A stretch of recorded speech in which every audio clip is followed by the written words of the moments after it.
and welcome to Pyers and Sperling UnWired, a daily discussion about business, technology, and current events around the world.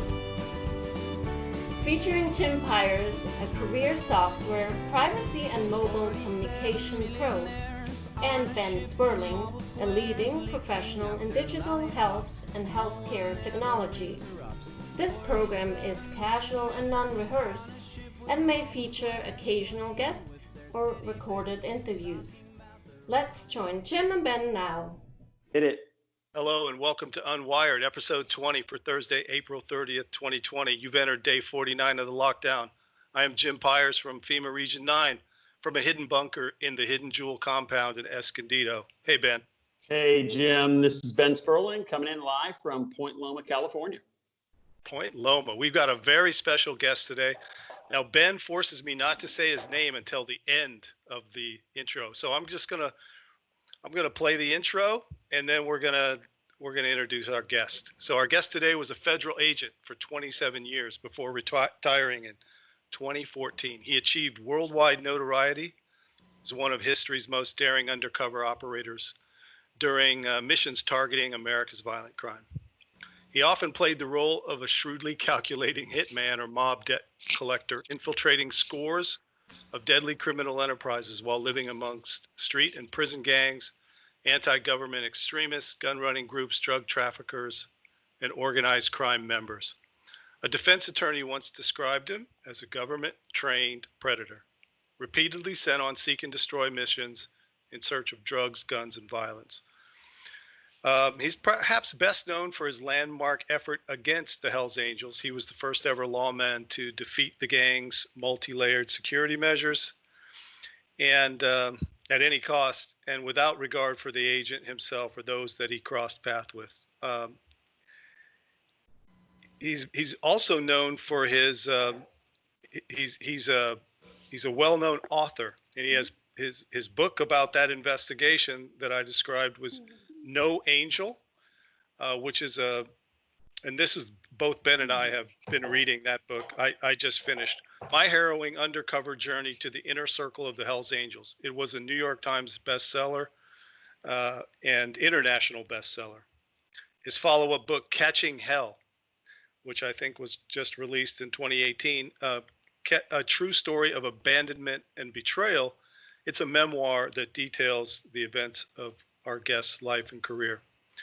He also has a Catching Hell training for law enforcement groups, and his Dent the Universe program for corporate audiences are delivered nationwide. Jay Dobyns, welcome to UnWired. Thanks for being here. Hey, Jimmy, thanks for having me. Ben, thank you. Welcome to the UnWired audience, and I'm flattered to be here with you guys. It's great. I do have to take a little bit of time. So Jay and I have a little bit of history together. We grew up in Tucson, Arizona, and we were actually on the same youth football team when we were, I guess, 14 or 15 years old, and played together. We also went to rival high schools in Tucson. So Jay played at Saguaro, Tucson, and I went to Santa Rita of Tucson. So to put things in perspective, I was on the southeast side, and Jay was on the northeast side. So you kind of get a sense of who had the upper hand there. Always the south versus the north. We were definitely the underdogs. So and today we're going to do a little good cop, bad cop. Jay, you should probably know what that is. Ben's going to ask the hard questions. I'm the easy one. I'll give you Ben's address afterwards if he's too tough on you. And let's just have some fun. And we want to talk about. I have a bunch of questions for you too. We're really interested to learn, your history, and man, it's one of the most amazing stories I've come across. So we're excited to have you and look forward to chatting about that. You got any memories for me on when we played together? It's so long ago. I do. I remember that we had a really amazing youth football team, an undefeated youth football team, and I remember that I was probably one of the worst players on that team.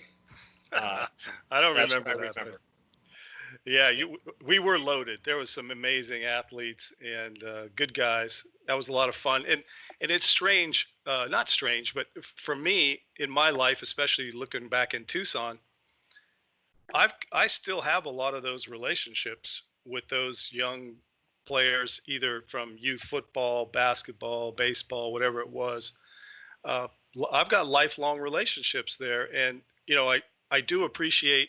We haven't been in touch for quite some time, but I reached out to Jay, and he's like, bam, he just gets right back to me, and I just feel like that's because we had that connection at some point at an important time in our lives, 14, 15, 16, whatever it was. And that kind of thing just sticks with you. I remember you well. I remember the kind of player you were. I remember. I love hearing your stories where you're diving into the cactus to get a ball that you couldn't even catch. That's how I remember you as a player, and so it was fun to kind of to relive those things. At that point in our life, in any young person's life, you're building that brotherhood and sisterhood through team sports, that it's like your first posse, man. It's your first crew. That's your first, those little league teams are your first group of boys or group of girls that you roll with, you go shoulder to shoulder with. And you're like, hey, come on, man, my guys against your guys. And you build, very innocently, man, you build those bonds that, like we're proving in this conversation, last a lifetime. Yep. Like I hadn't talked to you, Jimmy, in years, and you called me last night and we were chatting, and it was like I had talked to you yesterday. That's what I felt too. Yeah, absolutely. That's fantastic. Yeah, Jay, I'm certainly excited to have you on the show. I mean, your background is pretty extraordinary. And my first question to you, Jim, if you don't mind if I won't go first, is no, go for it. How did you go from playing football? I mean, you obviously excelled in high school, college, and then it looks like you played in the USFL and the Canadian Football League. How did you go from that to a law enforcement agent? Like what was the jump? Well, it was unplanned and involuntary, to be quite honest with you. I was always a plan A guy. I never had a plan B. I've got a million personality flaws and personality quirks and things I probably don't like about myself. One of them is I'm super OCD. I'm very focused. I don't really get distracted, and I don't have alternative plans for what my goal is. And my goal was always to play football. I never thought about anything else. And can you guys hear me? Yep. Yeah. Sorry, we lost you there for a second. So, in this process, when it came time to play professional football, I wasn't as good as I thought I was, to be quite honest with you. I went to the 1984 NFL Combine, and I thought this was my chance, and I was going to make my name. I was an all Pac-10 receiver, and I was going to show on this national stage all these coaches and general managers and scouts how bad they needed me to be a part of their organization. And about 10 minutes into the drills, I realized I wasn't going to play pro football. I couldn't keep up with the people that were in my group. I couldn't do what they could do. I couldn't run as fast. I couldn't jump as high. I wasn't as athletic. And all of a sudden, my plan A was crashing. Now, in my defense, the two guys in my group, one was Andre Reed, who was playing at Kutztown State, who then went on to play 15 years with the Buffalo Bills and is in the Hall of Fame. The other guy went to Mississippi Valley State, and he was unknown at that time, but it was Jerry Rice. So I was comparing myself to two of the greatest receivers in the history of the game. But like, nonetheless, I was not the player that they were. And at that point in time, the television show, Miami Vice, was very popular. Not the movie, not Colin Farrell and Jamie Foxx. Like, there's probably members of your audience who don't remember that Miami Vice was actually a television show. Yeah, Don Johnson, yeah. Don Johnson, right? And so I'm trying to figure out, like, where my life goes. Like, all my goals had been reset. Like, what's next, Jay? And I'm watching Sonny Crockett, like, drive a Lamborghini around South Beach, and he's wearing a Hugo Boss suit, and he's, like, meeting with drug kingpins. And I was like, man, I can do that. I think I can do that. And I got caught up in the glamour of it and the sexiness of it. Not knowing any different, not knowing that wasn't the real world, that was Hollywood's characterization of that world. But nonetheless, I was like, man, I'm going to give that a try. I think I can do that. So what's that like? So you're like, I want to be Sonny Crockett. How do you sign up? How do you go for that? Dude, like pretty much anybody applies for any job out there in the real world. You fill out an application, you go to interviews, you go to panel interviews, you're tested. The process is not all that different than any other job application out there. And then ultimately, after a period of time, they notify you whether you've made the cut or not. So when you joined the ATF, I mean, was it you're applying for undercover, or you're joining the ATF and you know that likely you'll go undercover? I wanted to join ATF. I interviewed with a bunch of federal agencies and a bunch of the big ones, FBI, DEA, Secret Service. The Customs branch was very hot at that time because of the air narcotics trafficking. But I wanted to join ATF because ATF had the most dynamic undercover program in federal law enforcement. And I wanted to work undercover. I didn't know if I could do it. I didn't know if I would be any good at it, but I didn't want to work undercover on the junior varsity. Like, I wanted to play like D1 undercover. I wanted to play professional undercover. I wanted to see if I could do it with the best of the best. And so that's how I ended up there.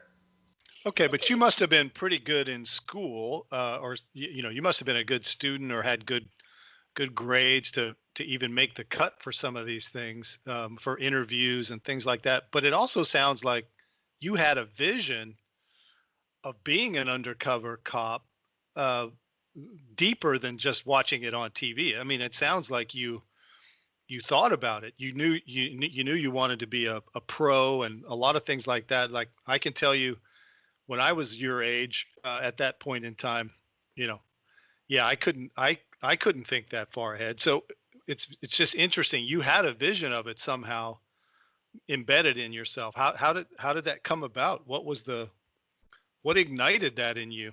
Jim, I knew what I wanted to do. I didn't know if I'd be any good at it. But I knew what I wanted to do. I've always been very, like I said earlier, very focused on my goals, willing to work and try to outwork anybody else to achieve what I wanted to do. But it's a process. You don't just sign up and go undercover. There's a process of learning that goes on to do that. And so I got hired on.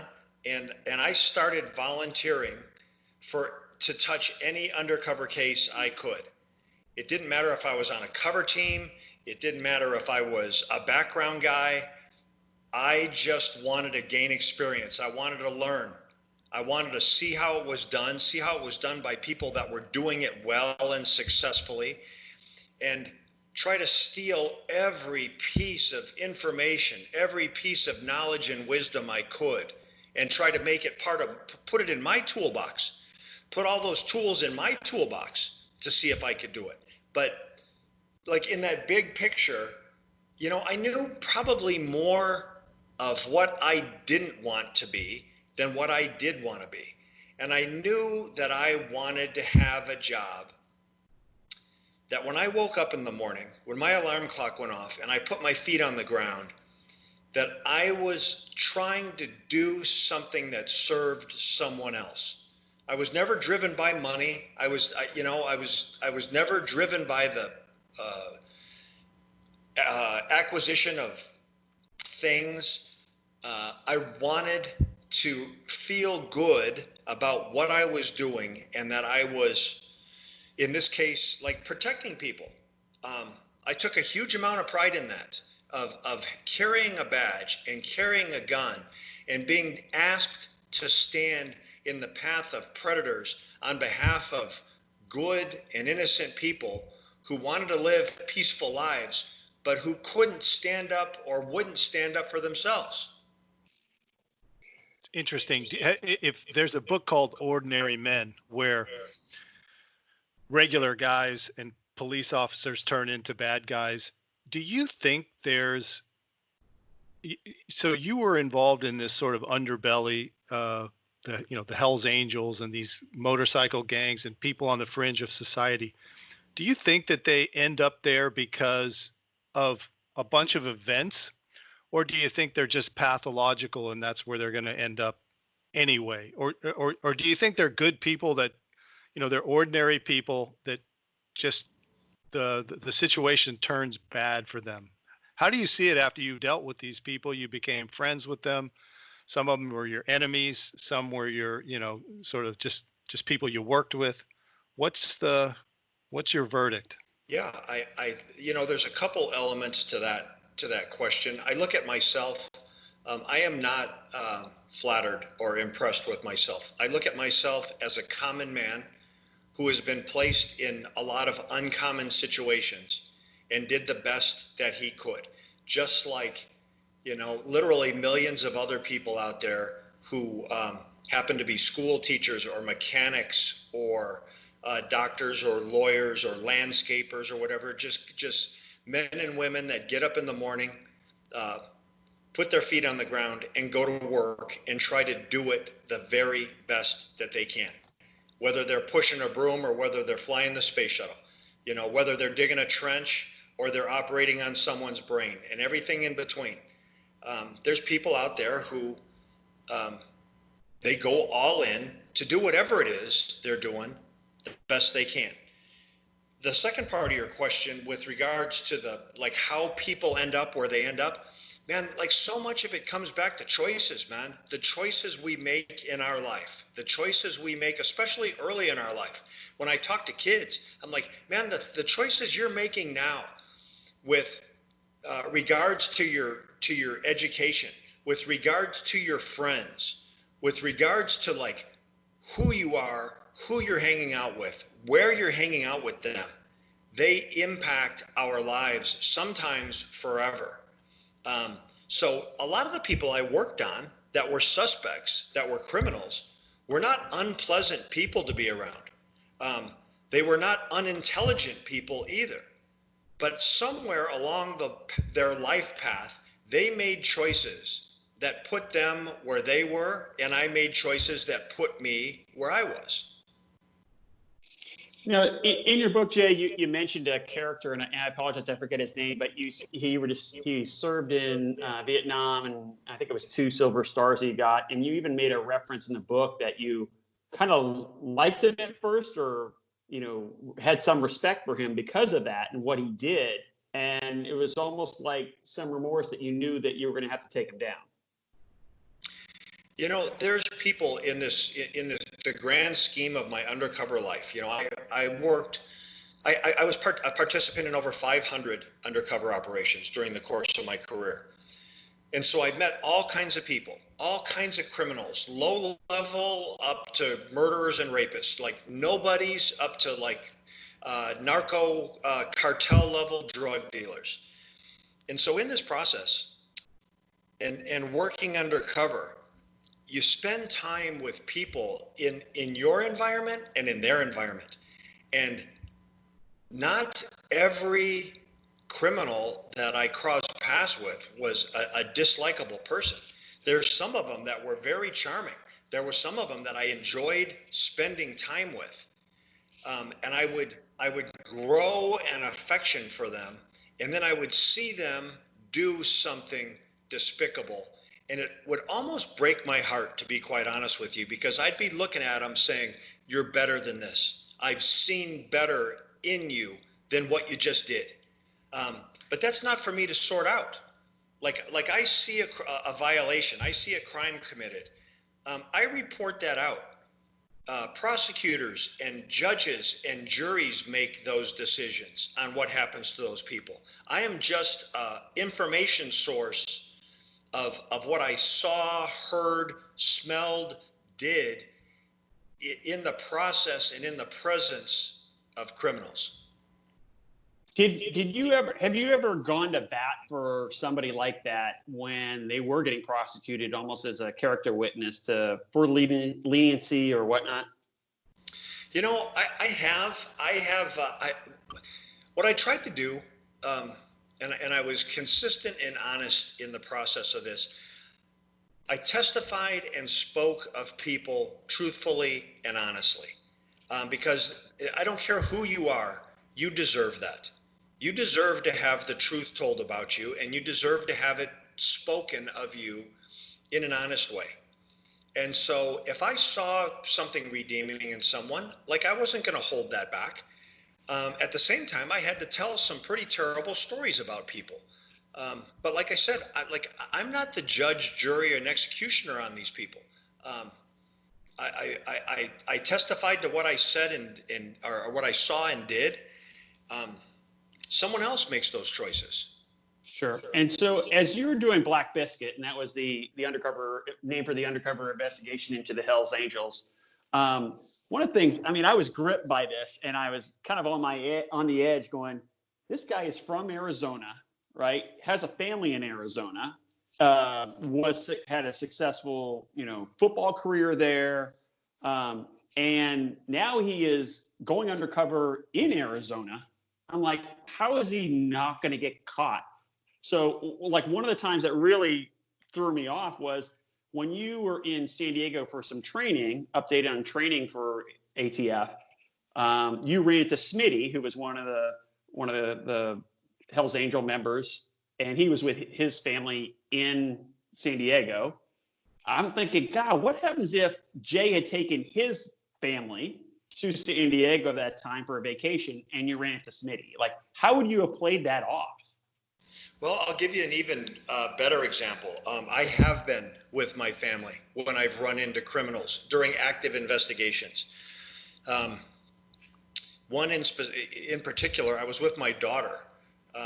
We were shopping and ran into a very violent criminal, a guy with a very wicked criminal history that I was undercover on. And I'll tell you, this leads into a little bit of another story, but one of the downsides of this lifestyle is the battle damage that I put on my family in the process. And so my kids knew nothing different. My kids grew up when I was working undercover. And we had some rules when I was with my kids, when we were out socially, when we were out publicly. And I told them, think of, like, I will grab your hand, I will grab your shoulder, and think of it like a traffic light. If I grab you, if we confront somebody and I say, this is a red light, stop what you're doing, just like you were driving a car. Just stop and hold tight. If I say it's a yellow light, that means, like, you be cautious now and follow my lead. You just pay attention to what's going on. And if I say it's a green light, you run away from me as fast as you can. You green light go and get away from me as fast as you can, and don't come back looking for me. I will find you. Don't come back to help me. You just get away from where we were at as fast as you can. When your kids, when your babies are raised that way, that's not normal. And that creates issues for them. because most parents don't have to have those explanations for their kids. And so that's just one of the harsh truths of that analogy that you gave me. So what age were you starting to, you gave them the traffic light example, to prep them? Well, like pretty much darn near as soon as they were capable of understanding it. My daughter was born when I was 30. My son was born when I was probably 34, 35. So, at that point, I had 8-10 years of undercover work under my belt. I knew what the streets were like, and I knew who I was dealing with. So, as my kids grew and as they were able to comprehend some of this, that's when I started like trying to put those lessons on them. Like, knowing that I had to live my life. I had to maintain somewhat of normalcy in my personal life, but that there was a risk that comes with it. The risk to me is inherent. It's part of the job. The risk to my family, like they didn't sign on for that. They just want a dad. They just want a husband. They don't care if their husband infiltrates the Hells Angels. They don't care if dad is, Donnie Brasco Part 2. They want someone to come home and play catch and wrestle around and read books and go to the movies and do those things that we are supposed to do with our kids. That's what they want. That's what they expected. And I wasn't always that guy. You seem to be able to compartmentalize things, at least, the job you had and the things that you had. It sounded like you made every effort to make the T-ball games, driving all night. And I'm sure there's things that you did miss. That's inevitable, but like you had that commitment and you were telling these stories about, doing lawn work. And I was like, okay, that's interesting. Like he's coming home and he's doing kind of the normal things that the honey-do list that we all have, right? I was just amazed at how you were able to compartmentalize that. I mean, how much brain power did that take for you to do that?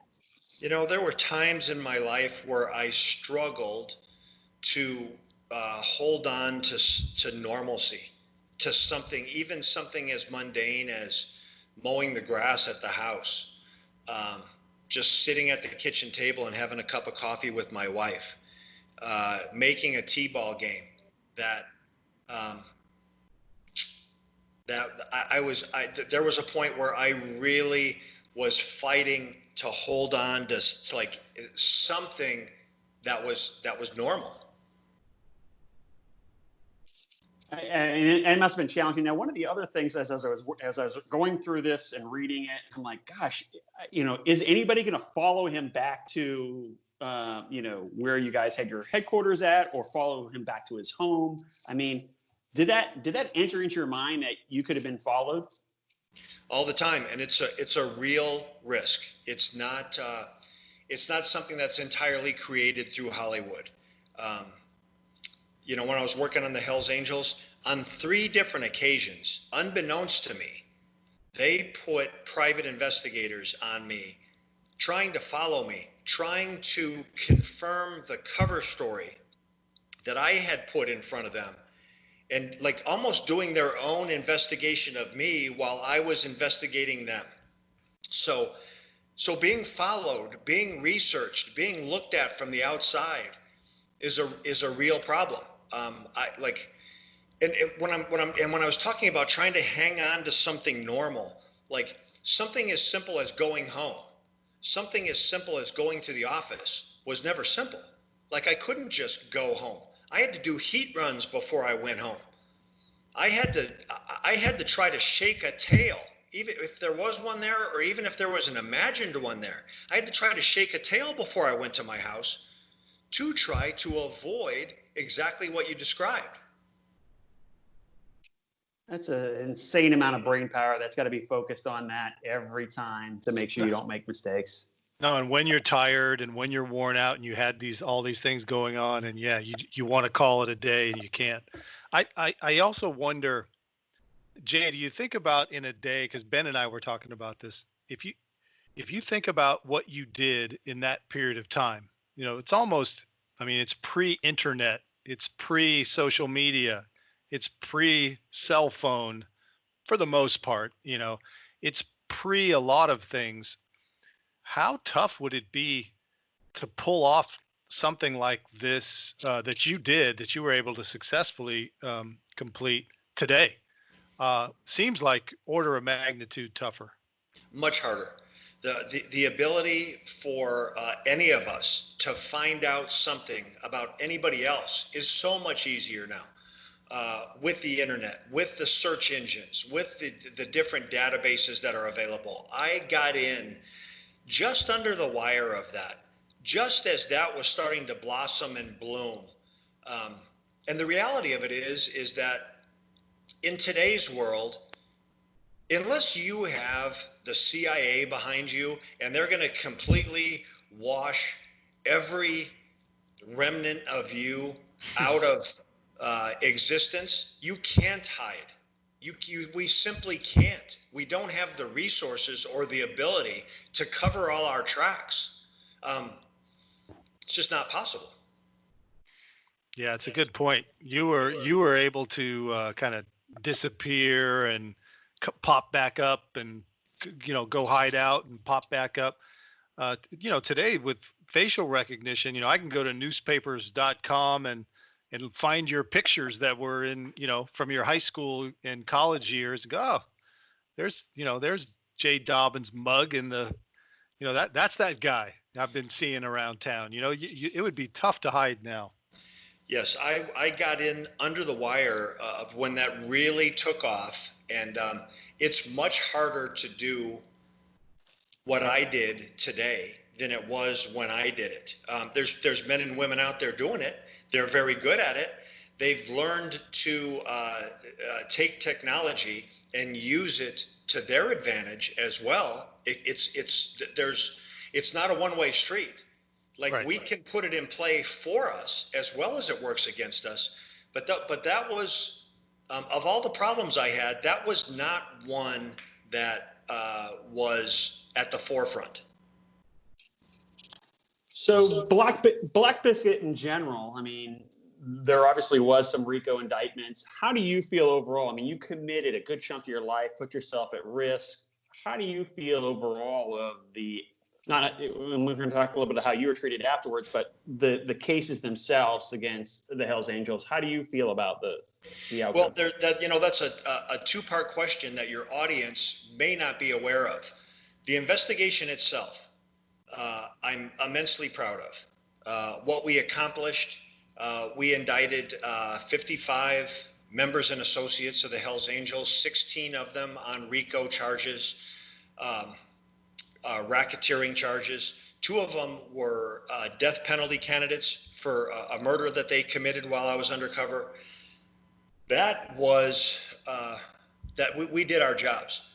The other side of that story that some people aren't aware of, and I don't hide from this, is that the prosecution fell apart.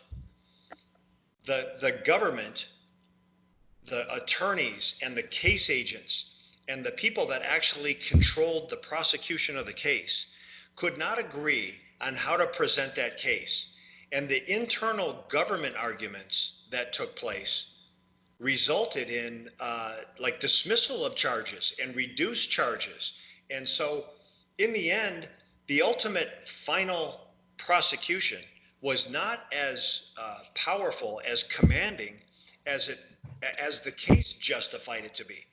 That the investigation today is every bit as prosecutable and winnable as it was when that case ended in July of 2003, based on evidence, based on agent testimony, based on electronic audio and video recorded criminal conversations. But man, you know what? When the lawyers get involved, like, things change, and that's, as any of us know. Control what you can control.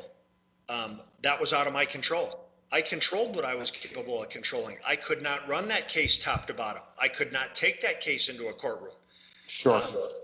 So let me ask you this. So after, it came out during that your real identity, which exposed you and your family to grave danger, right? So how did your name come out during this process? Why wasn't it protected enough? Why were you unmasked? Well, I'll tell you, it's actually the fact that my name came out just on the surface does not bother me.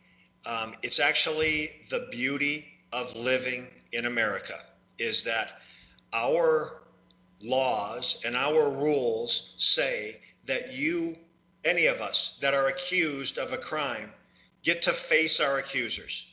So that was going to come out. The fact that Jay Bird, this gun runner, debt collector, quasi hitman, actually turns out to be Jay Dobyns, an undercover federal agent, I knew that was going to come out.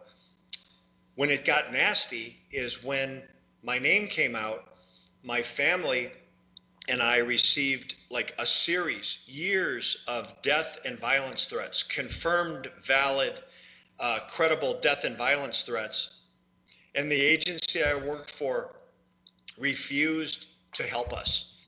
And when I complained about that refusal to assist us, man, you really got to be careful when you challenge government executives who are in powerful positions, because at that point, in retaliation and in payback, they unmasked all my protective documents. So although people knew, suspects knew, hey, this Jay Bird is Jay Dobyns, they didn't really know a whole lot more about me.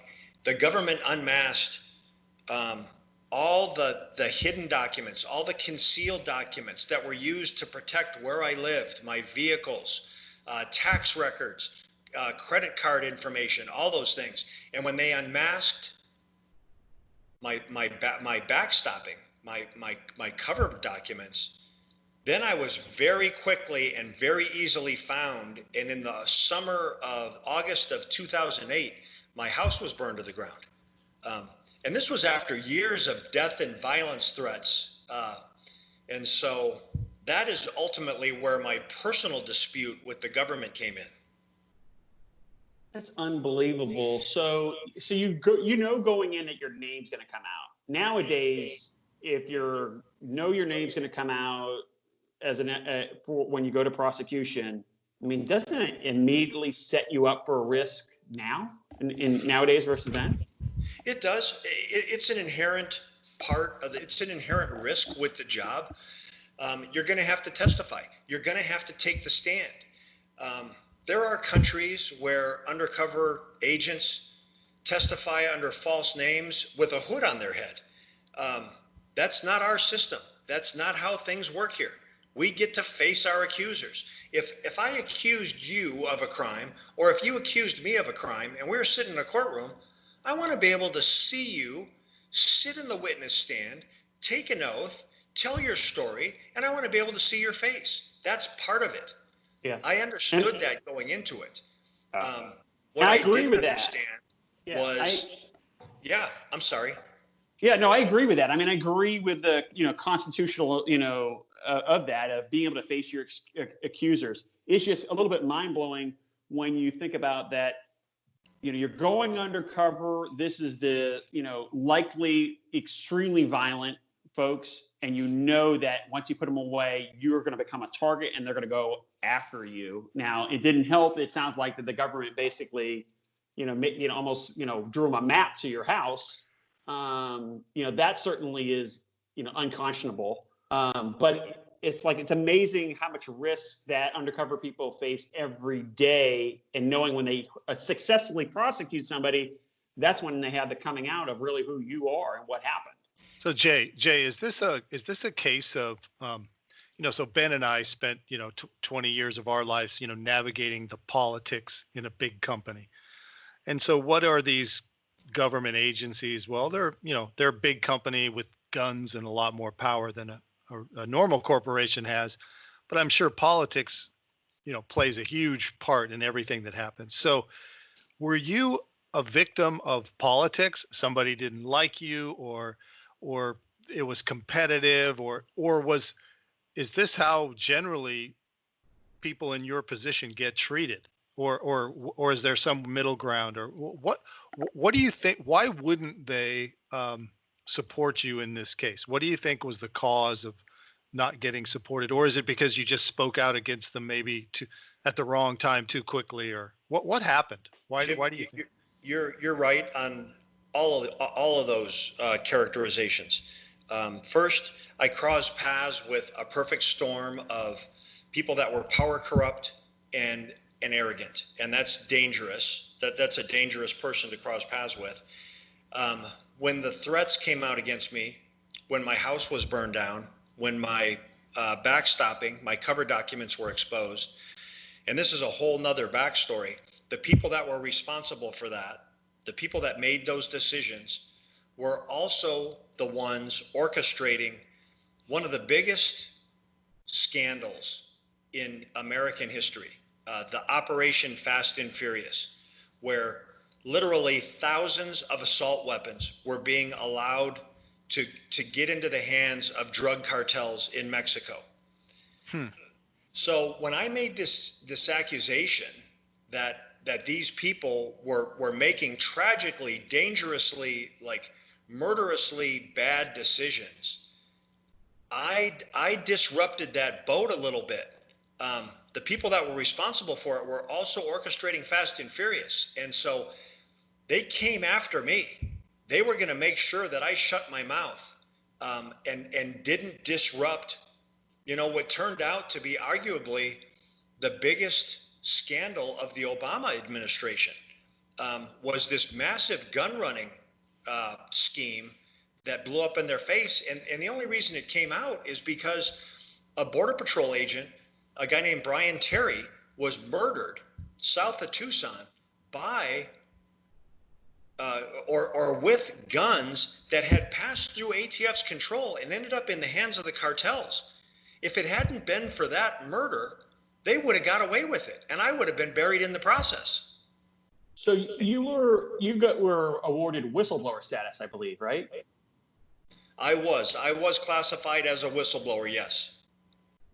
So, and that was done under the Obama administration. It started under the Bush administration and was expanded by Obama administration. Is that correct, or information false? Yeah, I believe Fast and Furious, I think the very early stages of it took place under President Bush II's administration. It really caught fire under President Obama's administration. And so Jay, you understand, because you kind of were in that gun running world. Let's give these guys the benefit of the doubt. Let's straw man. Why would they do this? What would be the possible positive outcomes of some program like that? Or are there any? Or, I mean, what on earth were they thinking? Well, I'll tell you what their very flawed scheme was that the big picture was to try to impact and affect enhanced gun laws. And their scheme was to allow these guns to go to Mexico, to track violence and murders in Mexico, to then justify the argument that the United States was the source of all these murder weapons and all these violence weapons in Mexico, and therefore we had to have stronger gun laws in place. Now, don't try to make sense of it. Yeah. Don't try to make sense of it, because it doesn't. No, it doesn't. That is crazy. The people that retaliated against me, at the same time they were running Fast and Furious, to be quite honest, they were counting bodies stacking up in Mexico and celebrating the deaths of not only cartel people in Mexico, not even cartel members, but innocent people down there, citizens and civilians who were being caught in these ambushes and being slaughtered by these drug cartels. Every time someone died, it enhanced their argument and it fulfilled their dream of building stronger gun laws, because it built their argument for them. Right. And so this was a case where they wanted to see murders happen, which is really what's sickening about it.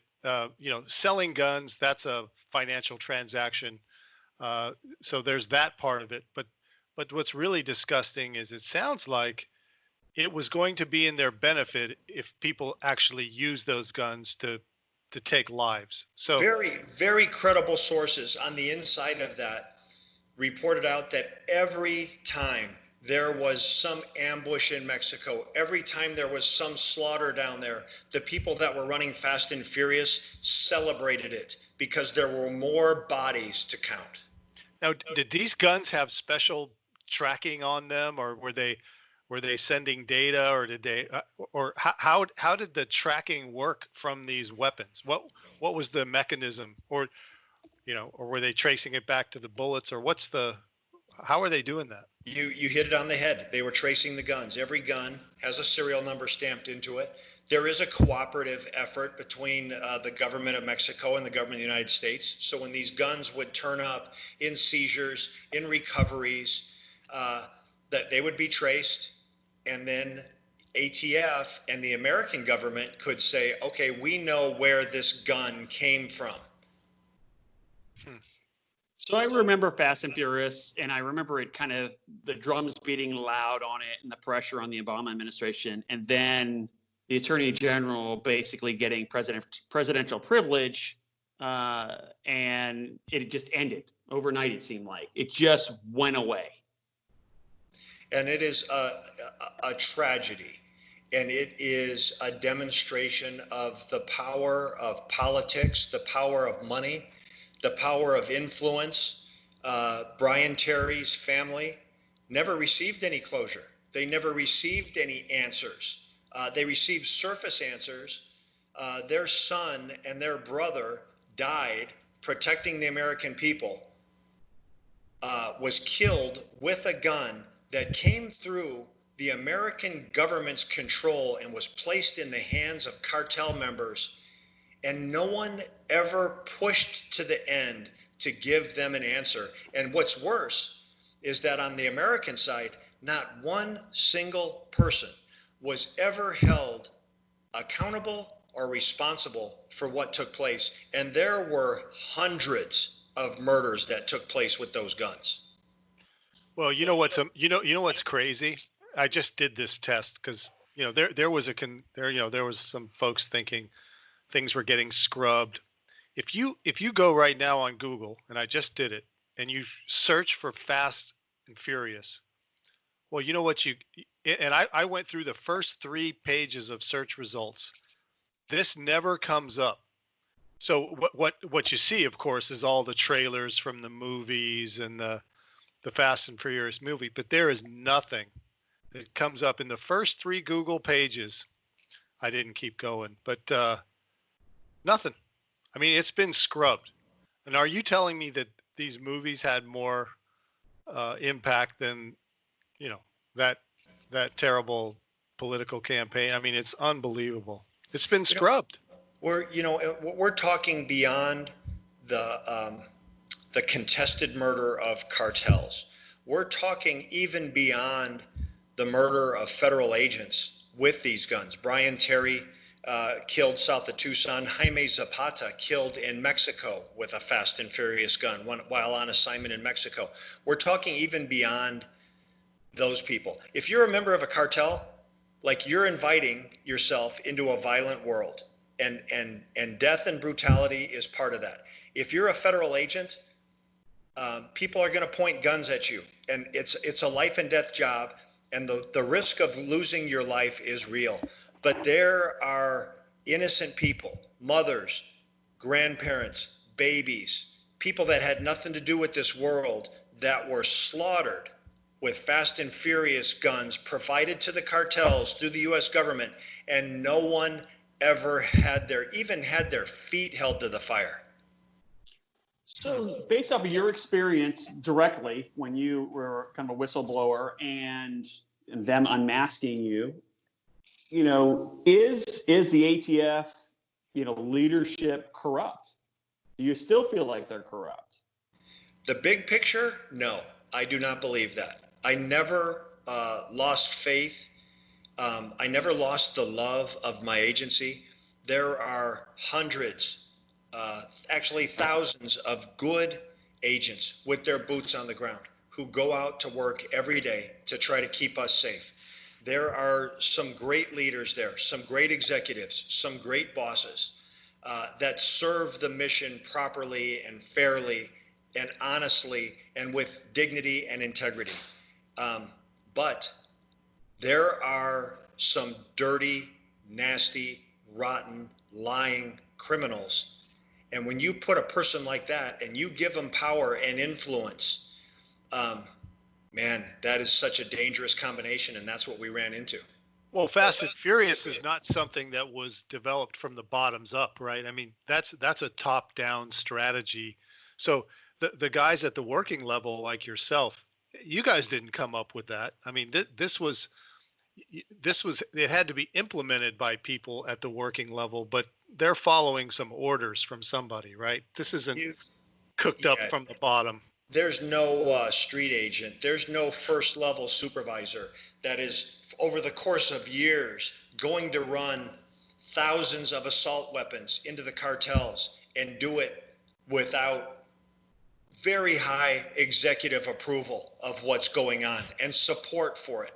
Yeah, exactly. Now, I noticed, part of it is you leverage the media to expose the story about, let's call it the bad apples at the ATF that, really did you a disservice, unmasking you, and you leverage the media.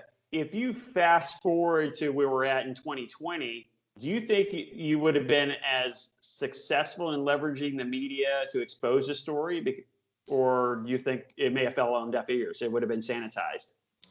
Well, the truth of the story was it was unpopular, even with the people that were hearing it. No one wants to hear that.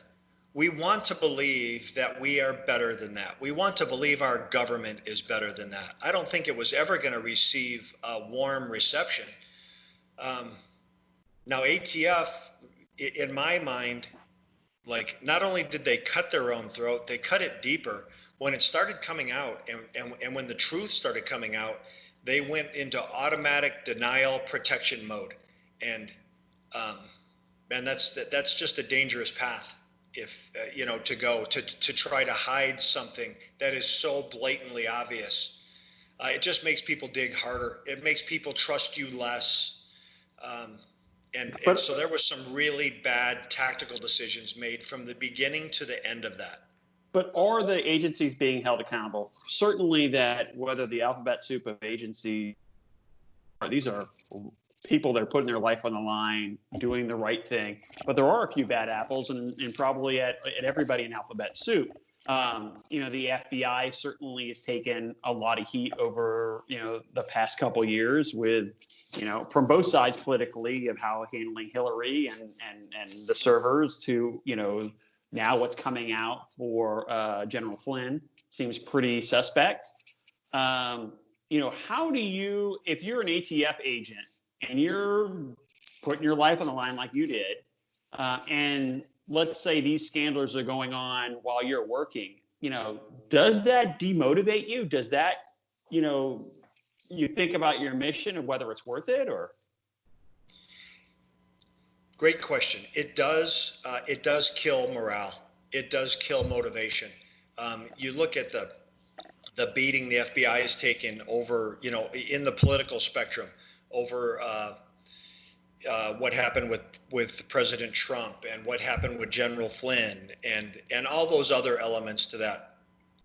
There's great FBI agents who are out there just trying to do their job. They're just trying to fight through it. And it's hard enough as it is, right, without having to overcome that.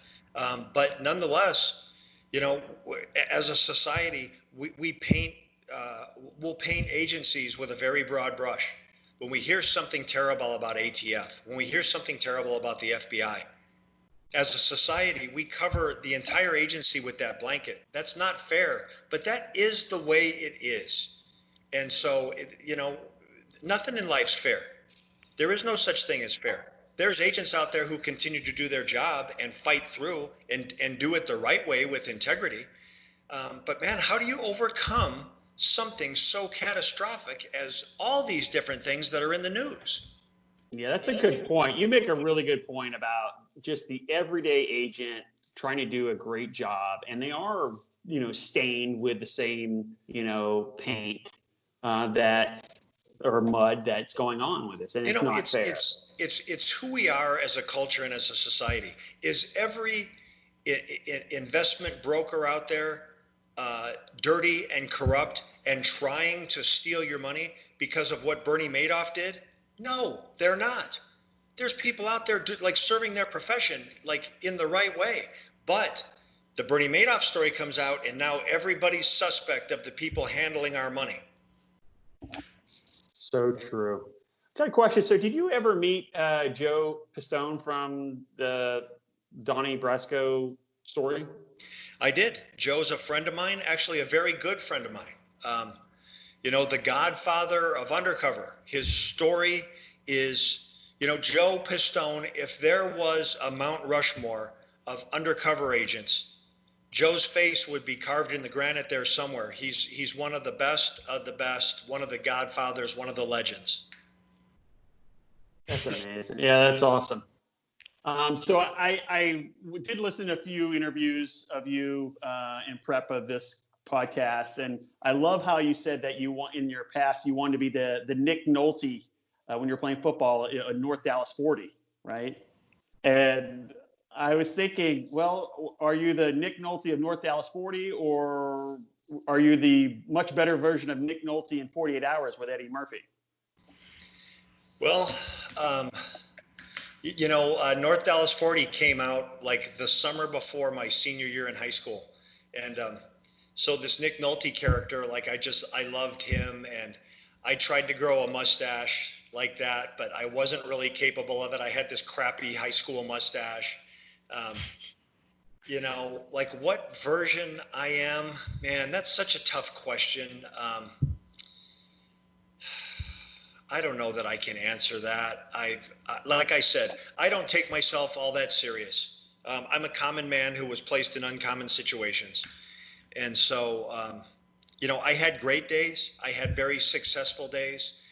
I had failures. I had very bad days. I did some things good. I did some things bad. I tell people all the time, I'm not as good or as bad as you probably think. Well, it sounds like you're doing some great things now. From my understanding, you're doing podcasts of Copland promoting historic stories of law enforcement and fire and military. And it sounds like you're also back in Arizona as a football coach. I am. In December, I took over a high school football program, Tanque High School in Tucson, which is a relatively new high school. The football program historically had struggled, is struggling. Last year they didn't win a football game. And so I took this job for a lot of the same reasons that I became a federal agent. It was the challenge of it. I talked to people about this job, people I trusted before I became the head football coach there. And I was told, man, don't take that job. It's a lose-lose job. And when I was told that. That's what I told Ben when he was joining my team. I'm like, dude, don't take this job. People that are telling me, man, don't take this job. You can't succeed there. They didn't realize they were motivating me. I was like, that is why I have to take it. That's a great story. So I got two personal clips from you. I can't play them because we got this technical glitch, but they're both called Jay Ass Whoopin'. You have Jay Ass Whoopin' 1 and Jay Ass Whoopin' 2. And so one is a story you told when you were a kid where your dad's looking outside and he lets you get beat up by the neighborhood bully. And then the second one is where you get beat up in a bar. And I thought they were really interesting stories because what you learned in the first fight that you lost, you kind of used in the second one where the kid, you couldn't get the kid off of you, and so your dad taught you a valuable lesson. You got to stand up for yourself. But then in the bar fight where you're obviously losing, and you're kind of outnumbered, but you still don't give up, and you still kind of tell them, hey, I'm not done. So maybe if you could contrast those stories and since I can't play the clips, if you could kind of relive those two for us. Yeah, as a kid, as a very young kid, I was getting the crap beat out of me in my front yard, and my dad basically watched it and allowed it to happen, and afterwards came and picked me up and did actually a very good dad parenting job. He said, you have to learn to fight back, because there's always someone bigger and stronger out there. And if you don't fight back, you are going to spend the rest of your life being somebody's victim. And man, it's hard to process that at 8 years old, but it's so true. So, you fast forward later into my undercover life, and I was in a lot of battles. I was in a lot of fights. I was in a lot of perilous situations. And I didn't always win those, but I learned to fight back. It's you're going to lose sometimes. Then that's not just Jay Dobyns in some bar fight. That's any of us in life. Life is going to kick your ass. You have to fight back, or else you're always going to be a victim. Did you feel that way when your first week on the job, you get shot, right? I mean, it could have been grave, what it sounded like. Tell us what was going through your head and when you recovered, from that injury and then said, I'm ready to go back at work. A lot of people would have quit. Yep. I think a lot of people would have not come back from that one. And nobody would have blamed you. I got hired on a Monday. 4 days later, I was taken hostage and shot. A bullet went in my back at point blank range. It went through my lung. It narrowly missed my heart. It exited my chest. I'm laying in the dirt and garbage of a trailer park, having been on the job for 4 days, with a giant pool of blood growing around me and blood coming out of my chest like you're holding your thumb over the end of a garden hose.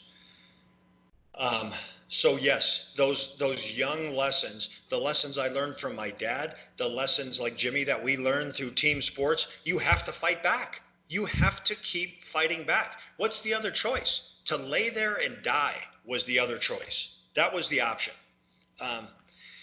But nobody would have blamed you for, after recovering, saying this isn't the career for me. Can I get a desk job, please? Yeah, exactly. I'll tell you what, there is a backstory to that. When I was in the hospital, I had attorneys coming to my hospital room, basically coming in. I've got a chest tube in, I've got wires and all kinds of hooked up to all kinds of medical machines, trying to stay alive. And I had attorneys coming in saying, kid, you know what $1 million looks like? Man, I had no idea. I grew up in a lower middle class house. My father was a carpenter. My father pounded nails until he couldn't pound nails anymore. My mother was a house cleaner. My mother scrubbed people's toilets for a living that didn't want to scrub their own toilets. So when someone says, do you know what $1 million is? I had no idea. How about $5 million? You tell us how much money you want, and we'll go get it for you. The government has created a huge liability for themselves. You are not yet prepared, not yet trained for this situation. How much do you want? And to be honest with you, all I could think of was, man, go away. I didn't take this job for the money. That's not what I want to do. I want to go back to work and see if I can do it right.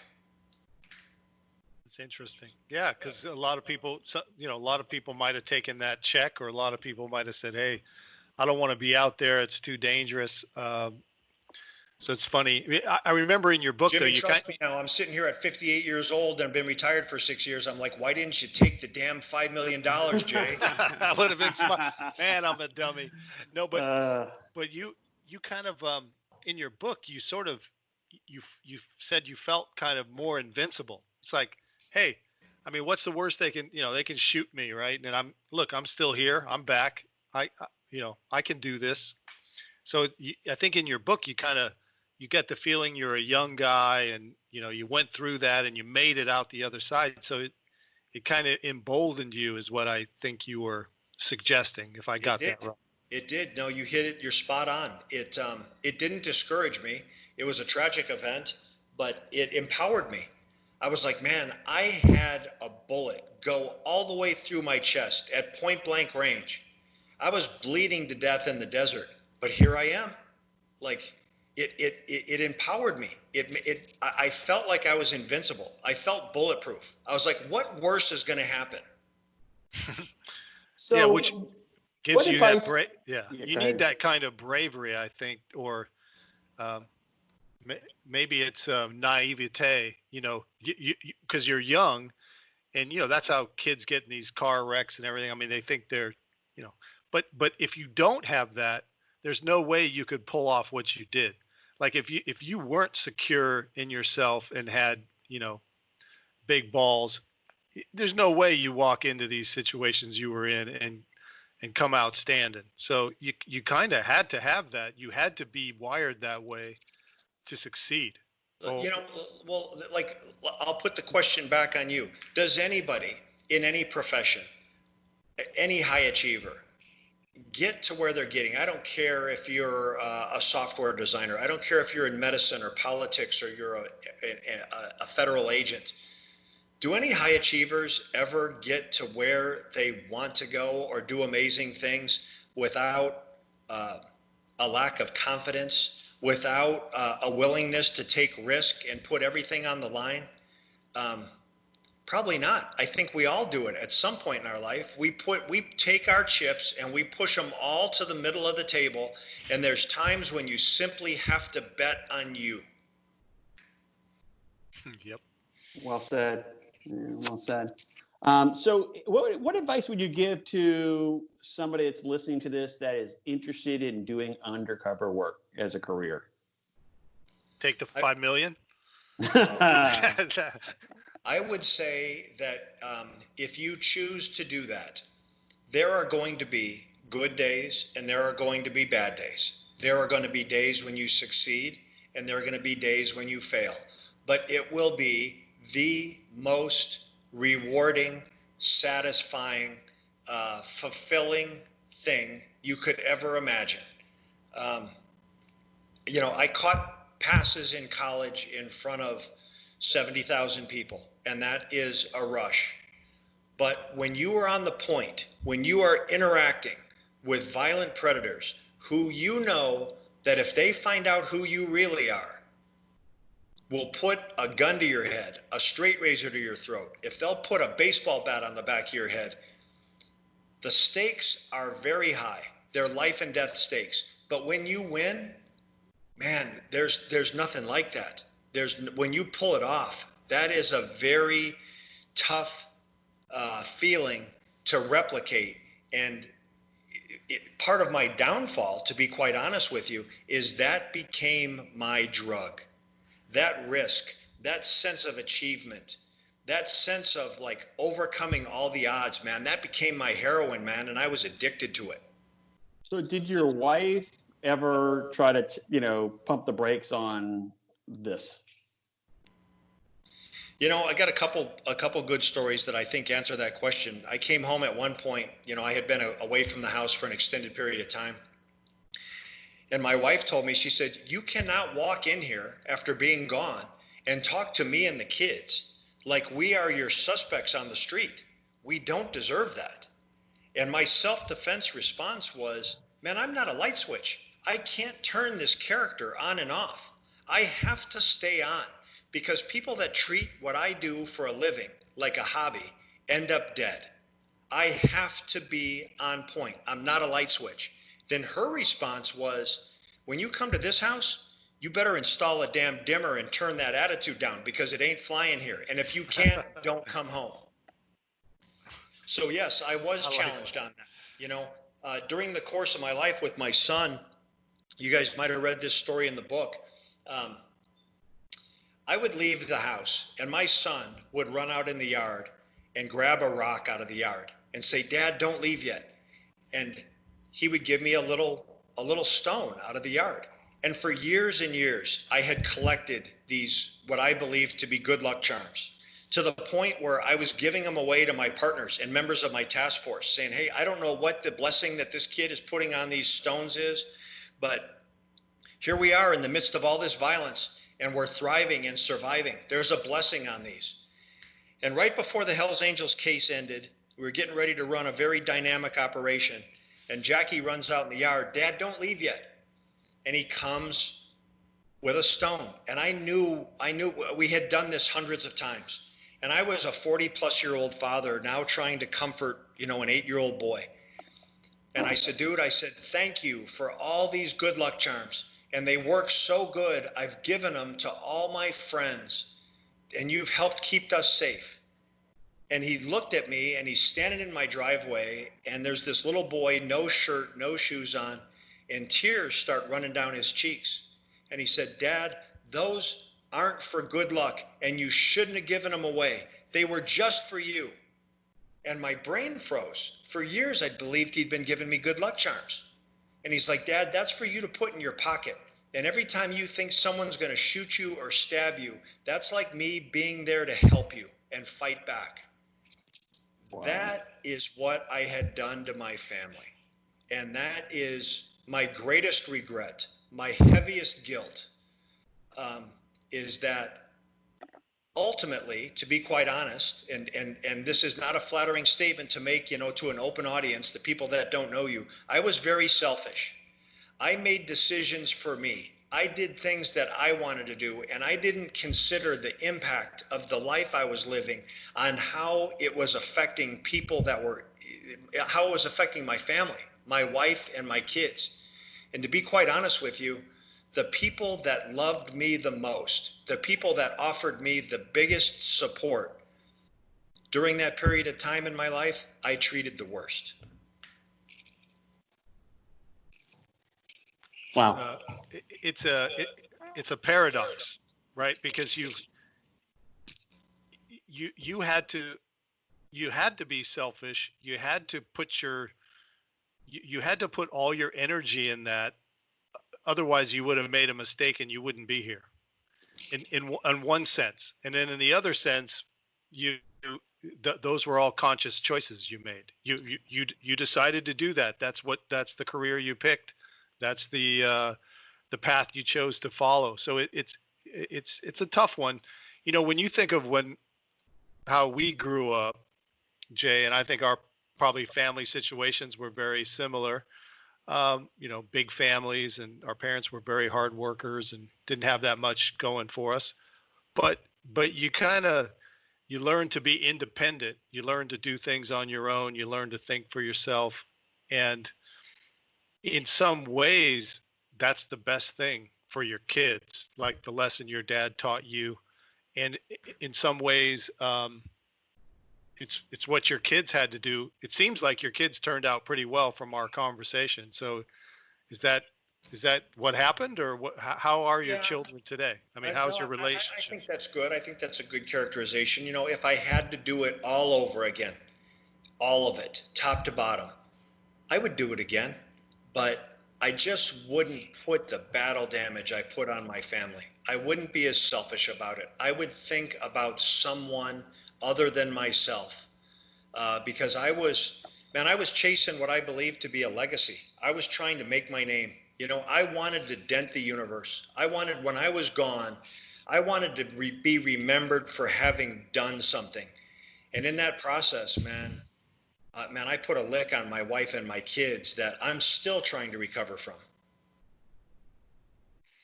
Well, you've had a long marriage. So how many years you've been married now? You know what? I have been married for 31 years, nice. Which there is no explanation for that other than my wife is so much better than I deserve, to be quite honest with you, because I've given her a million reasons to kick me out, and she's given me 1,000,001 second chances. To be quite honest with you, there is a happy ending here, man. One of the things that has come from all this for me is an improvement in my spirituality and an understanding of my faith and of God. And I learned the hard way. if the only time you're talking to God is when you're in trouble, you're in trouble. And so that has really grown, and I've realized that for all of us, like, our greatest contribution is not what we accomplish. It's not what we do for ourselves. It's what we can do for others. It's what kind of sacrifice can we make for other people that really holds the greatest satisfaction for us. Well, I think on that note, we should call this a show. That's a great way to end this. And Ben, unless you have any more questions. No, I think this was fantastic. Jay, I really appreciate you sharing time with Jim and I and our audience, sharing your stories, lessons, life lessons. What is next for you? I mean, you're a football coach, and I mean, are you screenplays, books? You have anything else that we can mention here? I've got a lot of things going on, but that, the tiger never changes his stripes, right? Like, I am all in as a high school football coach. I have a high school football team that didn't win a football game last year. I get zero pay for this job. I'm all in. I don't have a plan B. That is what I'm going to do. I'm going to do everything I can within my power to not only help these kids win football games, that's part of it, but to use some of the experiences from my life to build their self-confidence, to build their self-esteem, to show them through sports that they can go out there and they can do anything that they set their mind to. But man, you have to be on a mission. It's for all of us, but it's like, there's a great opportunity with these young men in front of me to impact someone else's life beyond my own. Coaching is great for that. I told you about that Hall of Fame induction for my track and basketball coach. I remember Bill Jewell, the guy that coached us. What a great man. What a great leader. What a great example. I remember at that point in my life, he was one of the most influential coaches that I had. Just the way that he conducted the team and himself. And I remember it changed a lot of things for me after that year. And we were so good. And, I was like, wow, this is how you get it done. Right. I learned that a lot from Coach Jewell. Well, you were the star receiver on that team, so I do appreciate you stepping aside a time or two and letting me catch a pass as well. Well, Jay, I was just taller, that's all. I hope you'll join Jim and I for a beer the next time you're in San Diego. So it's a done deal. Like, Ben, I saw that I heard that you said you were on Point Loma. My father-in-law is actually buried at Fort Rosecrans. Oh, wow. So when we come to San Diego, which is fairly regularly, that's a stop for us. We go out there and honor my father-in-law, and my mother-in-law is buried next to him. My father-in-law was a Marine that fought at Iwo Jima and Guadalcanal. So we make it a point to get out to Point Loma and pay our respects every time we're in town. Best view in Point Loma is from Fort Rosecrans. They pay them with the ultimate respect. All the time, man. If you got to be in the ground, this is where you want to be, in the ground. Absolutely. It's a very patriotic town. I love it. I love that they put out the flags every Sunday. The Optimist Club does. It just makes you feel good. Short of Arlington, I could not imagine a better place to be buried. Well, I look forward to meeting you in person. Thank you again so much for sharing your stories with us. It was fantastic. Thank you, guys. All the best. Thanks, Jay. All right. I'm stopping recording right now. Stay on, Jay. We'll wrap up.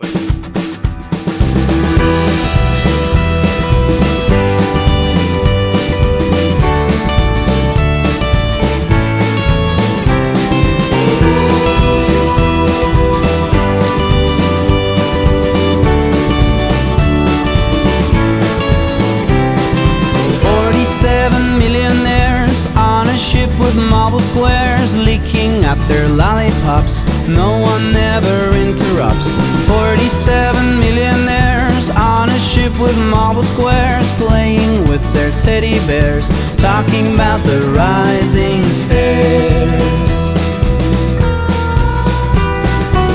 47 millionaires on a ship with marble squares.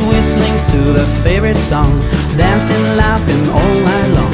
47 millionaires on a ship with marble squares, praying to the morning sun, talking with their golden tongue.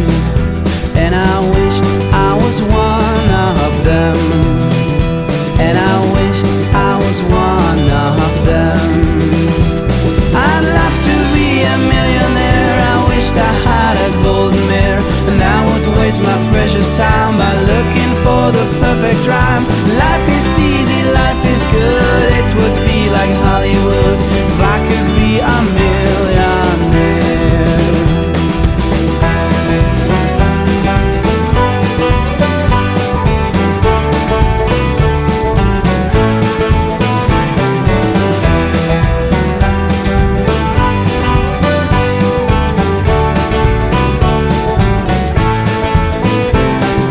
47 millionaires on a ship with marble squares. There was a wave that killed them all, and now the lollipops are gone. 47 millionaires on a ship with marble squares, traveling to the nowhere land where nasty pleasures never end. And I wished I was one of them, and I wish I was one of them. May tell me, how can it be that money can set you free? Tell me, how can it be that money can set you? Tell me, how can it be that money can set you free? Tell me, how can it be that money can set you? Money can set you free. I'd love to be a millionaire, I wished I had a golden mare, and I would waste my precious time